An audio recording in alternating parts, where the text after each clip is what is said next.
Okay, let's jump right into this explainer. Today, we're unpacking something genuinely fascinating, a kind of metacognitive grimoire for working with AI. Look, if you use AI, you already know it's an absolute game changer. But be honest for a second. How often do you hand off a task to an autonomous agent only to get back something that completely misses the mark, right? Well, we're looking at a community-forged framework today that's going to totally transform how you delegate tasks. And the best part? You'll do it without losing your mind, or, more importantly, your original intent. Let's get into it. So, let's start with a really provocative thought from the source material. Working with agentic AI systems right now, it honestly feels a bit like summoning a circle of half-feral familiars. Sure, they're incredibly powerful, but man, they are also perfectly capable of just knocking over your altar the second you look away. We always expect AI to just wipe out our workload, like boom, single boss level defeat. But instead, we usually end up getting nicked to death by 1,000 paper cuts of what they call foggy delegation. We're drowning in vague tickets, sliding definitions of what done actually means, and all these edge cases that the AI just blissfully ignores. Section 1. The epistemic fumble, losing teleological intent. Let's see what's actually going wrong here. So, the core problem, it isn't that the AI models are dumb, it's actually that we bury ourselves in these opaque processes until our original intent is just lost. That's the epistemic fumble. We just keep piling on more orchestration layers and tools until the actual meaningful reason we started the task feels like a totally forgotten spell component. Let's contrast how you work now with how we really should be working. Side A over here, this is how we work right now. It's delegation is a wish. We basically throw a vague prompt into the machine, run entirely on vibes and ghost contracts, and just cross our fingers. Not great. Side B is the fix, a manifestation protocol. We literally have to stop wishing and start demanding declared success states, visible contracts, and explicit validation gates. Moving on to the 7 runes ritual, a metacognitive grimoire. To fix all that messy delegation, the practitioner community forged a magical sigil. This drawn circle of protections is inscribed with the 7 runes of clarity. It's a binding contract you have to complete before an agent even touches your work. Let's walk the gates. First, problems. You have to name the precise pain.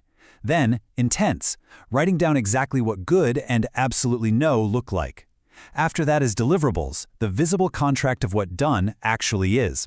Then, plan, architecting the path.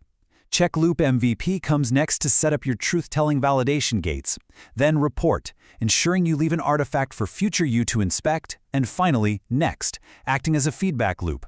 Walking these gates turns the fog in your mind into a sharp, actionable contract, giving you the freedom to really discuss, learn, play, grow, laugh, love, and ultimately find liberation in your workflows. Which brings us to guarding the H-zone, the unbreachable axiological ward. Okay, so right at the absolute center of this framework is the H-zone. These are 3 specific gates that form an unbreachable boundary around your values. An axiological ward, and you can never ever delegate them. Step 1 is intents. Look, an AI can suggest goals, sure, but only you can decide true value alignment. Step 2 is deliverables. Only you can define what output lets you confidently close the tab. And step 3 is check loop MVP. You have to set up the validation gates. If you drop these 3 mandatory human judgment gates, you're basically signing a blank summoning circle and just letting the machine decide what's meaningful. No way you want to do that. I absolutely love this quote from the source material because it hits the nail on the head regarding value alignment. If you hand these runes away, the loop still spins, but it no longer learns the truth you care about. Really think about that for a second. The AI is going to keep churning out output, it'll keep generating text or code, but it's going to be completely disconnected from your true purpose. Keeping the H-zone human is how you guarantee the work actually answers your problems rather than just fulfilling some random agenda the AI hallucinated. All right, next up. The allocative equilibrium, validating the ritual. So what happens when practitioners actually use this 5-minute pre-flight checklist? Well, it kills the chaos and creates this really beautiful new balance. It explicitly routes each step of a task. Check out the breakdown from this live research case study. 29% of the work stayed strictly as human phenomenological judgment, so that's our H-zone right there. Another 29% was handed off completely to agentic synthesis for the heavy lifting. But the biggest chunk by far, 43% became true human-AI co-creation. And that happens mostly in the planning phases, where human judgment meets AI synthesis. It basically proves that setting strict boundaries doesn't block the AI. It actually optimizes how we collaborate with it. Section 5. The Ouroboros Cycle. Compound momentum over entropy. You see, this framework isn't just a top-to-bottom, check-the-boxes kind of list. It's a living system. It's a self-eating circle designed specifically to combat that quiet burnout that always comes from repetitive AI workflows. The source material calls this the Ouroboros protocol. When you hit the 7th rune, next, you deliberately chain the lessons you just learned right back into the start of your next task. You literally write down exactly what this run should feed into. Maybe it's a new prompt, or maybe a tighter guardrail. It takes the exhaustion of, not another exhausting run, and converts it into compound momentum. Your system is literally getting smarter every single time. This whole explainer really boils down to one super powerful idea from the text. Keep the mage, not the machinery, in the driver's throne. The 7 runes framework isn't about having the absolute best coding skills. It's not some grand theory of software architecture. It is literally about metacognitive spellcraft.